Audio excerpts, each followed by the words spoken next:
dia, amigos ouvintes, novamente no ar o Visão de Futuro, nosso grande programa que fala sobre as coisas novas, atuais e novas e futuras, o que deverá ser feito para melhorar as condições humanas do mundo.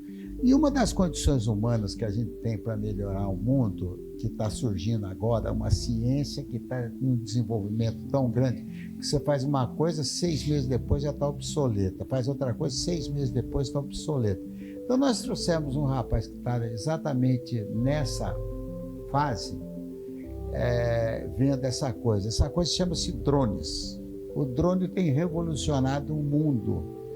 Tanto é que eu vou falar uma das coisas do drone que é mais importante. O segundo exército do mundo, que é o exército russo, ele foi parado por uma marinha que não tem um navio. Eles pararam 65 navios, eles botaram 26 navios a pique na guerra da Ucrânia, sem ter nenhum navio, apenas com umas lanchinhas de $20 mil ou $30 mil, com explosivos, que chegaram nos navios, nos grandes navios, entraram nos navios e o pessoal não conseguiu detectar. Quer dizer, a guerra estava tudo preparada para programas para se defender ou se atacar com armas muito, muito caras e muito, muito pesadas e grandes.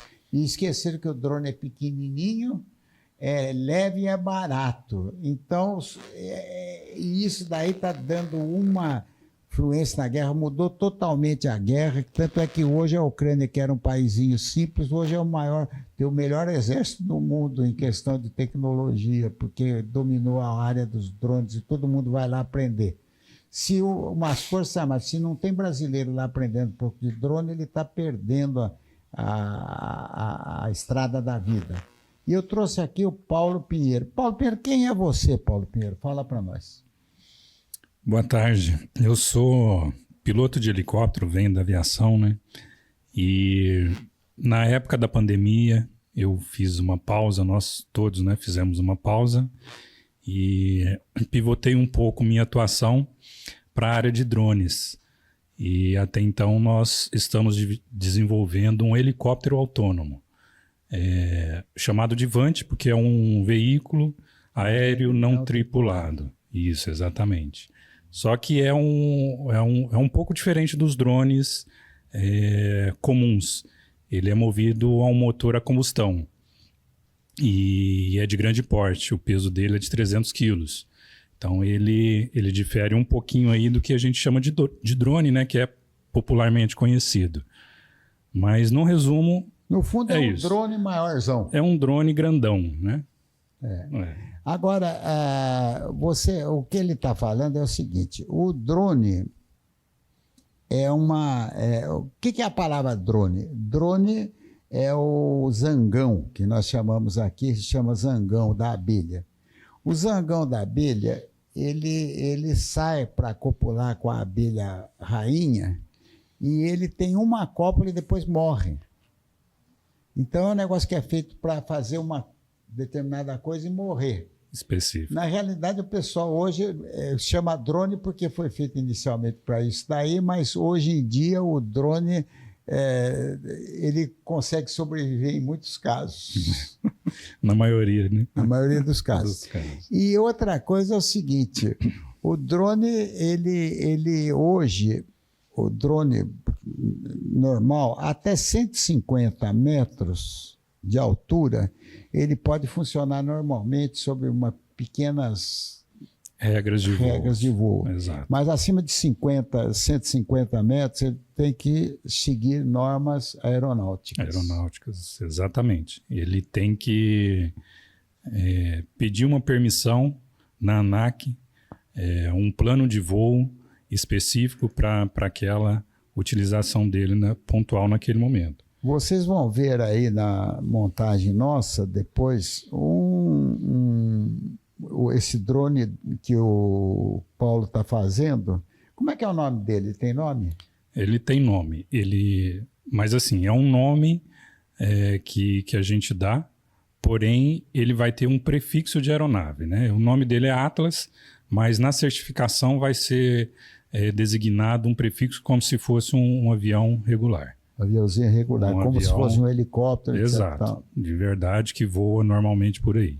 E o interessante desse, porque o drone normal que a gente conhece, ele é elétrico e é a baterias. E ele não tem muito alcance, né? O alcance dele é mínimo. Mas existem os drones de asa fixa, e mesmo os elétricos hoje, que eles conseguem ser de asa móvel e conseguem ser de asa fixa os grandes, tipo o Baiktakar, aqueles grandes que tem nos Estados Unidos, etc. Então, hoje existe drone de todos os tamanhos. O seu, quantos metros tem o seu drone?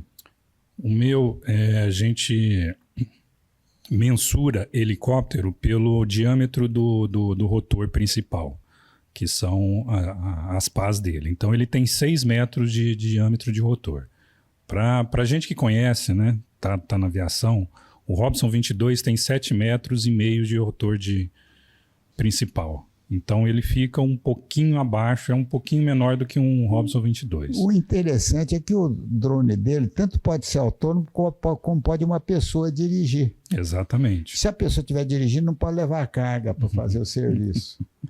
Ele é multiplataforma e ele é bem adaptável. Como o senhor falou, os drones de asa fixas, eles são feitos com a ideia de longo alcance e longa duração.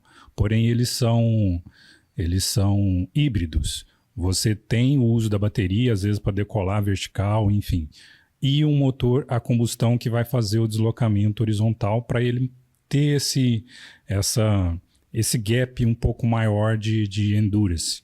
Então, o nosso, ele é totalmente a combustão. Ele é um pouco diferente desses asa fixas. O detalhe interessante é o seguinte, é que o piloto de helicóptero, ele pilota um avião, mas o piloto de avião não pilota o helicóptero. Porque a pilotagem do helicóptero, você tem que ter os 2 pés para dar o direcionamento para a direita ou para a esquerda. Tem o manche, né? Isso. Tem que o manche. O movimento lateral para frente, para trás, e o coletivo para cima e para baixo. E o coletivo é na parte esquerda, que é assim, que é uma espécie como se fosse um freio de mão. Isso, em que exatamente. você puxa ele para ir. O que faz o coletivo? Para subir e descer. Subir e descer. Isso.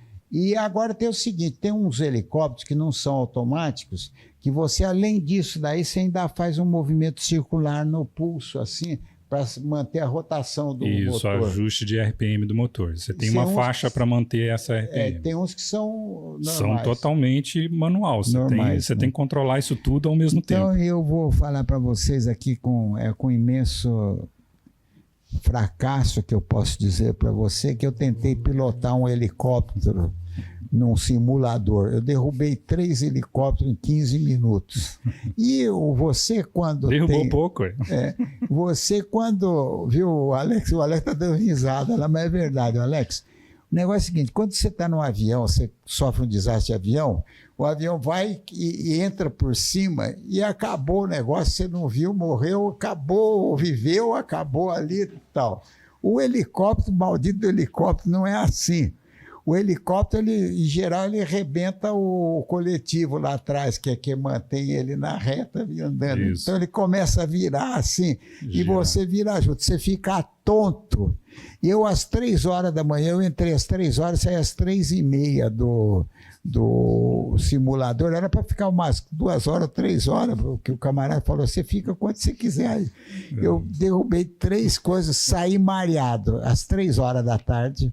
O motorista me trouxe de São Paulo para cá, e depois eu cheguei, fiquei até 10 horas da noite, a minha mulher não conseguia falar comigo, porque eu fiquei tonto. O tal de dirigir o helicóptero, a hora que você está perto de um piloto de helicóptero, você fala, puxa, esse cara é bom, porque eu te conto. Helicóptero tem uma particularidade, algumas, né? Bem peculiares, sim. Mas ele é um equipamento fantástico, né?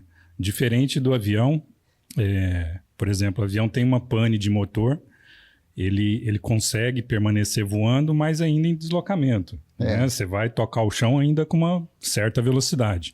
O helicóptero não, ele tem esse artifício. Você consegue, mesmo sem motor, fazer o pouso parado, 0 de deslocamento.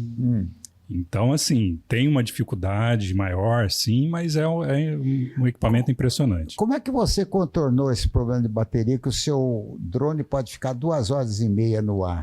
Na verdade, meu drone ele pode ficar até 7 horas. 7 horas.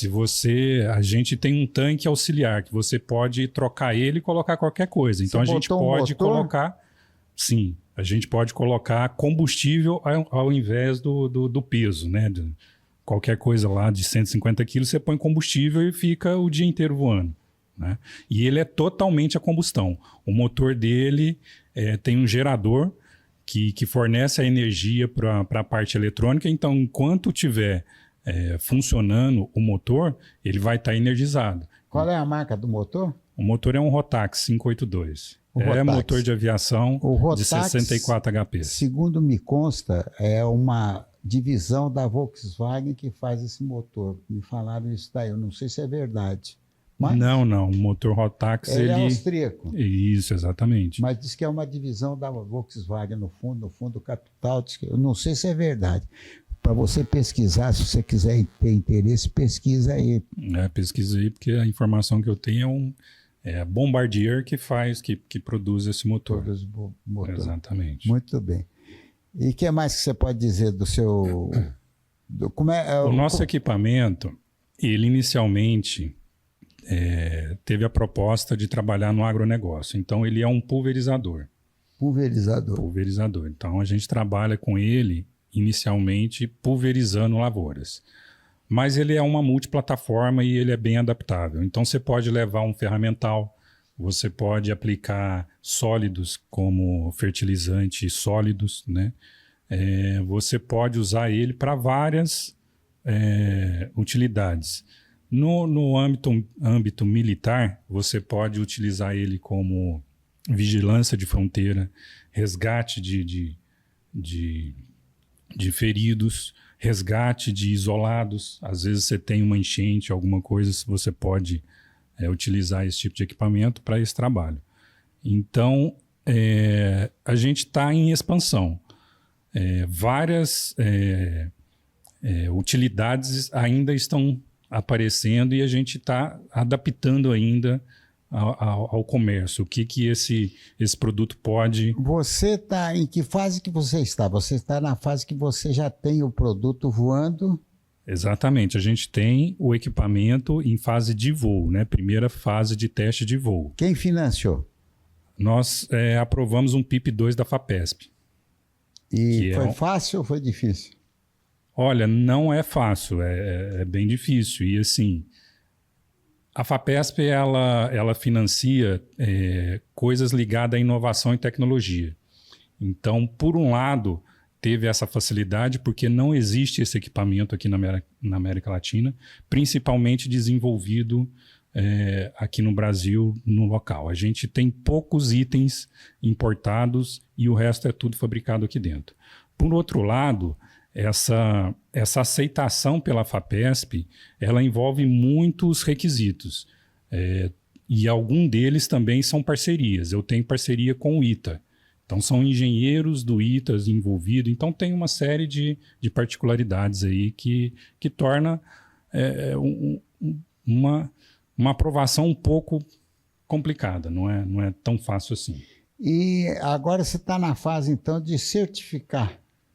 Eu estou Ou está na fase de produção? Como é que está? Não, eu passei a primeira fase, que é a produção, e estou entrando na segunda, que é a fase de teste de voo. A partir daí, vai ser a terceira, que é a certificação. Eu preciso estar com o equipamento performante. Quanto tempo você vai ter de teste de voo, que você presume? Olha, eu pretendo aí não passar de um ano e meio. Né? Porque às vezes acontece algum acidente, você tem reposição de peça, precisa fabricar, então é um pouquinho delicado ainda. E o voo pairado você já tem? O voo pairado a gente já consegue fazer. Tem um vídeo aí, se ele puder colocar, o pessoal vê, já tem ele no voo pairado. Exatamente. Muito bem. Tá. O que você pode falar sobre o vídeo? O equipamento ele é totalmente autônomo. Então você tem autoridade porém ele se sustenta a partir de um piloto automático embarcado. Então é um sistema bem desenvolvido, bem robusto, que pilota o helicóptero sozinho. Então o senhor comentou aí, é difícil pilotar, tal. É muito difícil pilotar. Porém, quando o projeto estiver concluído, nós vamos traçar a rota numa estação de solo, falar o que ele tem que fazer, você vai aqui, vai ali, volta, tal, apertar um Enter, o equipamento vai acionar os motores, vai decolar, vai realizar a missão, vai voltar, vai pousar, desligar e Tudo você isso não com põe a mão. inteligência artificial ou sem inteligência Não, artificial? sem a inteligência ainda. É baseado num piloto automático, é inerciais, é GPS. Então é um sistema ainda comum que não usa Mas, por inteligência. exemplo, se você usar numa segurança de uma fazenda. Bom, Sim. por que segurança na fazenda, você vai perguntar. O negócio é o seguinte, toda fazenda tem os agrotóxicos. Sim. E agrotóxicos e adubos, né? E isso aí fica no armazém. E esse armazém é muito visitado pelos assaltantes nas grandes fazendas. Então eles têm... Eu vi numa fazenda no Paraná de um parente meu, ele tem, eu acho que 10 ou 12 pessoas armadas fazendo segurança desse balcão. Fica um de noite e um de dia, e depois vai revezando, assim, etc. Quer dizer, a segurança ali. Fora disso, tem outros seguranças da fazenda que também olham. Na área né? total da fazenda. Então, a situação das fazendas requer uma segurança bastante grande. Provavelmente, você acredita que o seu invento poderá fazer a segurança, você traçar por inteligência artificial a segurança, por exemplo, ele tirar fotografia de todo o pessoal que vai andando e a hora que vê alguma coisa diferente, ele anotar e avisar através das câmeras de observação, tudo. Exatamente. Não só isso, existe um projeto aí que está se iniciando com a segurança pública, que hoje a gente pode ter reconhecimento facial. Então você pode monitorar, por exemplo, uma cidade, uma fronteira, costa marítima, e fazendo reconhecimento facial. Você pode detectar, às vezes, uma pessoa. Então, não só detectar um bandido, mas você pode reconhecer também. Inclusive a partir da inteligência artificial. Né? É. Então, você vê que o invento dele está dentro das necessidades que existem na atual conjuntura do país. Agora, outra coisa, você tem tido, eu falei para você, eu já vi que eu botei a ideia nele que eu conversei, ele já executou. Ele já foi no Parque Tecnológico. Você está em Mogi das Cruzes. Não, na verdade, em Jacareí. Jacareí, perdão. Jacareí. Oh, meu Deus do céu. Em Jacareí. Você está em Jacareí. Fui no parque. Daí o que eu falei? Eu falei, vai no parque que lá é o lugar. E fomos lá e fomos bem recebidos e rendeu bastante. Ainda não fechamos nada, mas os contatos maravilhosos. Né? Principalmente lá com o pessoal do México. Né? O pessoal do México esteve lá, eu achei bastante interessante o pessoal do México. E o que mais você pode contar sobre o auxílio que o parque pode dar para você? Você acha que pode ser interessante? Então, o parque abriu um gap de oportunidades gigantesco para a gente. Eu estou em contato lá com uma pessoa que vai pôr em contato a nossa empresa dentro da Nexus, se não me engano, não me falha a memória, que é uma aceleradora de startup. Então ela tem um banco de dados extenso de pessoas, entidades, instituições que podem captar recursos e financiar essa segunda fase do nosso projeto. Então já é uma outra oportunidade vinda já da sua ajuda. E eu vou contar uma coisa para você. É pena que o meu joelho esteja ruim, porque eu tenho um monte de ideia. Eu sou o pessoal diz que eu sou um poço de ideia. Como você vai no poço, sai um monte de água, é só conversar comigo que sai um monte de ideia. Mas o E meu nem joelho... precisa de muito tempo, seu Ciro. Vamos combinar mais vezes. Agradeço imensamente essa... O meu joelho é que atrapalha. Mas estamos aí lutando, a vida é assim, a gente vai até o fim lutando. Porque, segundo São Paulo, nos Salmos, eu não lembro do Salmo, segundo uma carta de São Paulo aos Coríntios, se não me engano, ele diz o seguinte, que na vida a gente precisa combater o bom combate. A hora que você morrer, você tem que ter combatido o bom combate. E eu espero, e olha, que o meu combate foi duro, viu? Mas eu estou combatendo até hoje. O nosso também não está fácil, é uma... Mas é aí que você consegue melhorar. O Osíris falava assim, que fazer coisa fácil, todo mundo qualquer um faz. Agora, coisa diferente é coisa de nobre. Por exemplo, esta rádio que nós estamos fazendo, essa televisão e rádio ao mesmo tempo que nós estamos fazendo, é um negócio novo. Não existe uma ideia até hoje como essa daí que surgiu da minha cabecinha aqui. A ideia da gente é levar a tecnologia brasileira para o mundo. Nós vamos levar o que se é feito no Brasil para o mundo. E essa é a ideia básica. Então, nós estamos tentando botar essa ideia na City TV para poder melhorar esse mundo. Quer dizer, não é só uma empresa comercial, mas é uma empresa cívico-comercial, digamos assim. Que antes de mais nada, a pátria, depois o comércio.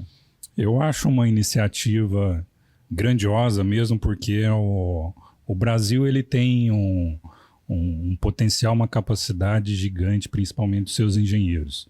Né? Capacidade tecnológica também, a gente não fica atrás de ninguém. Então é uma iniciativa que eu admiro realmente. É muito bacana essa sua ideia. Bom, você e um sócio só, mas vocês como é que se diz? Vocês contratam as pessoas que vão trabalhando, já estão... Exato, não é que é só eu e o meu sócio. Nossa empresa hoje, no quadro social dela é essa, mas eu tenho uma equipe de terceirizados por trás que me ajuda a fazer todo o equipamento. Então é usinagem, é desenho, é engenharia, tem uma vasta... Lá no Parque Tecnológico tem a Dassault System e tem a Altair, que é a 3MS, que são empresas que fazem simulação. Você pode usar muito a parte de simulação lá no pessoal do parque, que poderá ajudar muito nessa parte de certificação e tudo mais. E o pessoal do parque abraçou também a ideia, gostaram muito, estão me apresentando para vários setores lá. Né? Muito Você falou bacana. Que foi eu que mandei? Foi, lógico. Então tá bom. Muito bem, muito bem, muito bem. E... Bom, ele tem um incentivo grande, a mulher dele, que é filha de um grande amigo meu, e um pioneiro também aqui em São José dos Campos, o pai dela era gerente da Volkswagen aqui de São José dos Campos, então ele vendeu carro para todo mundo, o Guilherme. São muito Naquele conhecidos. tempo nosso de criança existia dois Guilherme, ele, como era branco, o Guilherme branco, existia o Guilherme preto, que era a música. Então a gente falava, o Guilherme, não sei o quê, qual deles, o branco ou o preto? Então ficou o apelido nos dois, o Guilherme branco. Hoje não pode falar mais. Hoje não pode falar mais, mas era o Guilherme preto, todo mundo conhecia eles, os dois, por sinal, eram muito conhecidos, um porque vendia carro e o outro porque tocava as músicas. A gente ia dançar nos bailes, era o Guilherme preto que estava tocando acordeon lá, que estava tocando as músicas, etc. Tal. Então, eram duas pessoas muito conhecidas, os dois Guilhermes aqui de São José. Mas eu conheço um e muito querido mesmo. E a filha dele é que ela fica chuchando você.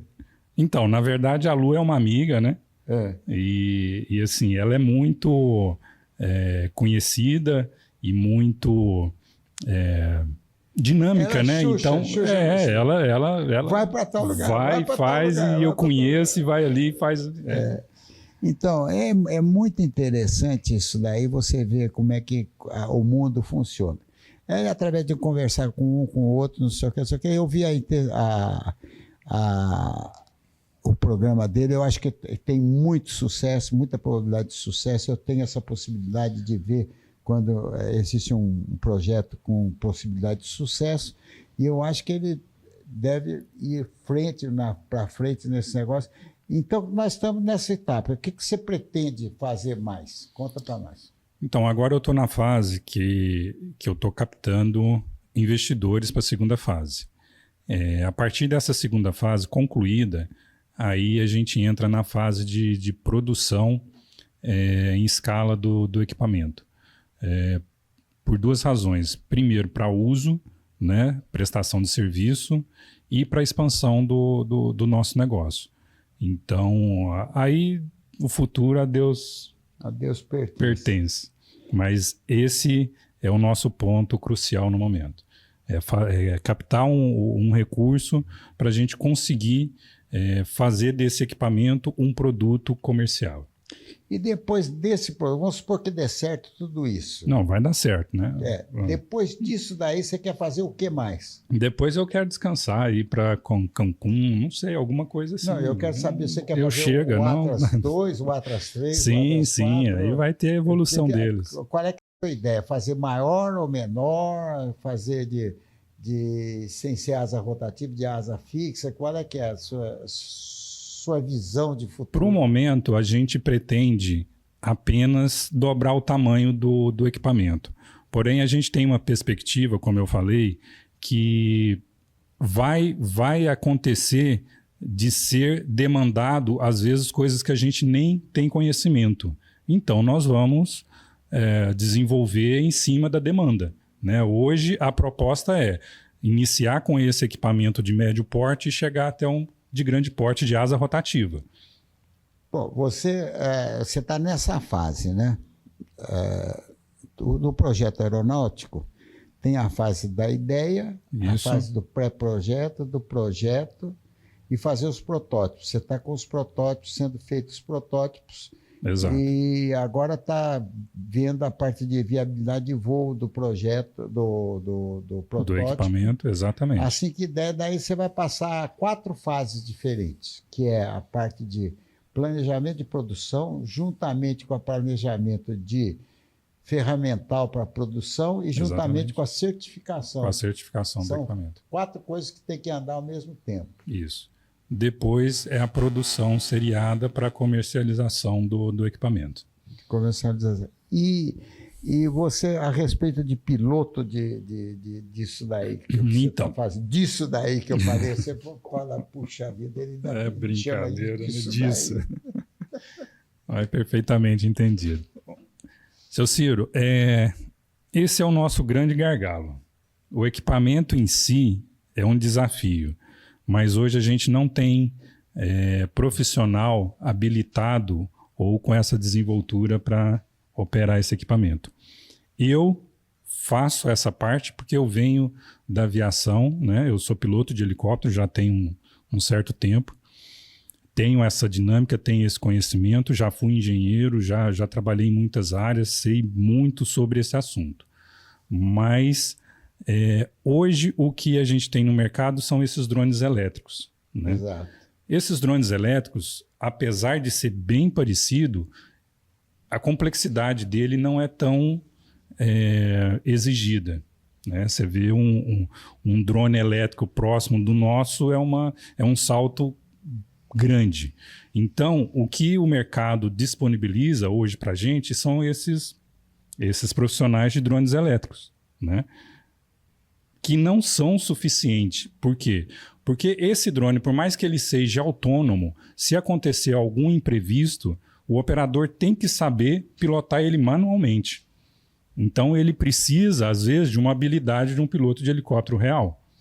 Então, é uma coisa que a gente vai ter que desenvolver, vai ter que aplicar treinamento, vai ter que criar essa frente de trabalho para disponibilizar para o mercado. Ou seja, vai ter que fazer um simulador para o pessoal aprender a mexer nesse negócio. Exatamente. Não só o simulador, mas o treinamento real também, equipamento só destinado para esse fim. Muito bem, vamos para daqui a pouco nós passamos para a segunda parte. Vamos lá.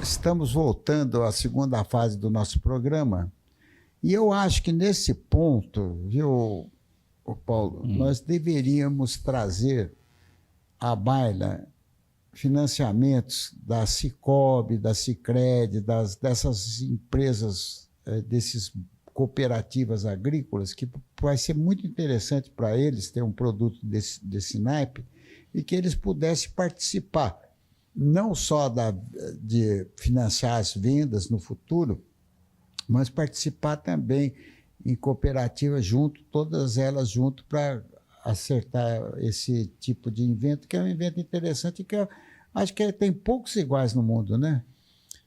Na verdade, desse porte eu desconheço. O que a gente tem é a adaptação de helicópteros de voo regular, que são esses helicópteros grandes, né? Mas ainda pilotado manualmente, né? Autônomo não tem. E eu acho sim que é uma iniciativa muito interessante, de cunho bem amplo, que poderia ser abraçado por essas cooperativas. Agora, pergunto eu a você, o helicóptero, a gente conhece que a operação do helicóptero é cara, relativamente cara. O seu produto vai ter uma operação mais barata, porque, por exemplo, o motor Rotax é mais simples do que o motor de helicóptero. Exatamente, não só de simplicidade, mas o tamanho é reduzido, a gente não tem a carga do piloto, a gente tem a fabricação própria, são vários fatores que a nossa operação vai se tornar infinitamente menor do que a operação do helicóptero normal. Você já fez uma expectativa de quanto que vai ser um plano de ação? Você fala de investimento, custo hora, o que é? Mostrar a viabilidade do projeto na parte econômica. A gente tem um pitch desenvolvido, né? Então, essa parte econômica e financeira é muito sustentável, é muito interessante. E o helicóptero, nosso equipamento, no caso, ele está entre a utilização e o valor real do DJI, que a gente conhece mais fácil, que são os drones elétricos, está entre ele e o Ipanema, que é o avião da Embraer, que faz grandes áreas. Então, o nosso custo de operação está entre os dois e também a nossa operação está entre os dois. Então, você nem vai ficar preso num custo muito alto do avião e também não vai ser tão barato quanto um drone da DJI elétrico. Né? Então, a gente já tem essa referência, essa noção. E a utilização dele, como nós estamos falando a respeito da utilização, da parte da mão de obra de utilização dele, você acredita que as fazendas estariam aptas a usar eles ou teria que levar gente para lá? Como é que seria uma implantação, ao seu ponto de vista? Assim, como é que seria a implantação? Totalmente aptas, primeiro. Esse projeto ele partiu já de uma solicitação de um produtor de café do sul de Minas, de Piuí. O café hoje ele é produzido muito em encostas, muito em barranco e uma área muito extensa. Então esses drones elétricos eles não são muito adaptáveis a esse tipo de plantação. Então ele solicitou um equipamento mais robusto, que poderia permanecer mais tempo em voo e levar mais carga. Então surgiu a ideia. E segundo, que os drones elétricos, eu vou falar um pouco aqui, entre aspas, tá? Ele é um produto ainda adaptado para esse tipo de agronegócio. Esse equipamento ele foi idealizado, estudado, para atender profissionalmente o agro. Então, ele, por não ter grandes partes elétricas, ele não sofre com umidade, poeira. Então, é um equipamento muito mais robusto. É como se fosse um trator voando. Então, é onde os produtores e a fazenda ela precisa de um equipamento mais capaz de desenvolver sob a agressividade do terreno da fazenda. Muito bom, muito bom. E o que mais você teria para falar para a gente aí? Esse equipamento, ele é um equipamento de alta tecnologia e de performance diferenciada, porque ele não precisa de uma grande estrutura para operação. Ele pode decolar de uma pequena área de 4, 5 metros quadrados, então não precisa da fazenda ter pista, não falo em fazenda ou qualquer lugar. Um hangar muito grande. Um hangar muito grande, ele é estreito, ele é fino. Então, é um equipamento que promete muito. Mas a gente precisa difundir, o pessoal precisa acreditar um pouco mais. Né? A gente precisa dessa ajuda e dessa... E é interessante esse ramo, viu, Alex? É o máximo de interessante. É o seguinte, é que na Ucrânia, na guerra da Ucrânia, eles pegaram e teve um garotinho lá que operava muito bem os drones lá e tal, e tinha 200 homens ou 100 homens que ficavam protegendo o garoto de 15 anos, 16 anos, que ele acabava com tudo quanto é tanque soviético e tudo, não sei o que. O camarada era bom para chuchu de tiro e de joguinho. Pois é. Com um dronezinho, né? Depois o exército ucraniano começou a recrutar o pessoal e treinar eles como piloto de drone para a guerra. E agora eles descobriram o seguinte, que os melhores pilotos são os garotos que... Exatamente. do joguinho. Do jogo. Do videogame, né? Do videogame. Exatamente. Você sabe mas que esse eram os melhores caras da guerra lá, são esses caras. Isso e outra, não precisa ser homem, às vezes tem moça que é boa do negócio também. Tem também. Esse pessoal é o nosso foco, né? Quando... Às vezes pode aparecer que você precisa de um camarada que não sei o que, mas tem um desses que resolve. Que resolve, às vezes, até mais do que um piloto formado. Exatamente, Nunes. Essa tecnologia é um negócio incrível, viu? É um negócio incrível. Eu, por exemplo, eu fazia artigos assim para a Escola de Estado-Maior da Aeronáutica que forma os brigadeiros, né? Pega os coronéis e forma brigadeiro. Eu fazia alguns trabalhos para eles lá. Tá. E nesses trabalhos a gente previa determinadas coisas que iam acontecer no mundo. Sim. Então eu achava que a inteligência artificial fosse acontecer em 2030, por aí, que nós íamos ter esse negócio. Rapaz... Olha só, né? Nós em 2024 aqui e tal... Já estamos quase que na dependência. Falando em inteligência artificial, eu vou entrevistar a inteligência artificial aqui com uma pergunta. Vamos ver se eu consigo achar aqui. Estão tocando no assunto, eu vou puxar o gancho. Nós estamos com uma ideia para aprimorar o piloto automático com a inserção da inteligência artificial no seguinte ponto. O equipamento está fazendo uma missão e a gente tem uma falha de qualquer coisa lá, por exemplo, o motor falha. Então, a inteligência artificial já vai estar monitorando todo o terreno e vendo qual que é o melhor local para fazer o pouso de emergência. Então, às vezes, nem mais a intervenção humana vai ser necessário numa questão de emergência do equipamento. Então, deixa eu chamar agora o meu repórter de inteligência artificial. Eu queria saber, um drone tipo helicóptero, qual seria a possibilidade da introdução dele no mercado do agro brasileiro aqui num drone de 15, que vá acima de 150 metros, que faça... investigação, adubagem, etc. e tal. Tem possibilidade? O que você vê para isso daí? Não está encalacrado, mas é uma pergunta boa, fica no ar. E o senhor acha que eu já não fiz essa pergunta para ela? O que ela respondeu? ela respondeu? Olha, a gente está desenvolvendo justamente pela resposta positiva. Olha só, tá vendo? Então é Não isso, ficamos amigos atrás. ouvintes. Nós encerramos aqui esse programa, que foi, acredito que seja de interesse de todo mundo, e que muitos brasileiros sigam o exemplo do Paulo aqui de tentar melhorar as condições brasileiras Exato. e melhorar a nossa nação e fazer ela faturar em dólar, porque o agronegócio precisa de muito dólar. Vamos faturar. Agradeço mais uma vez a oportunidade. Tchau, tchau, amigos ouvintes. Obrigado.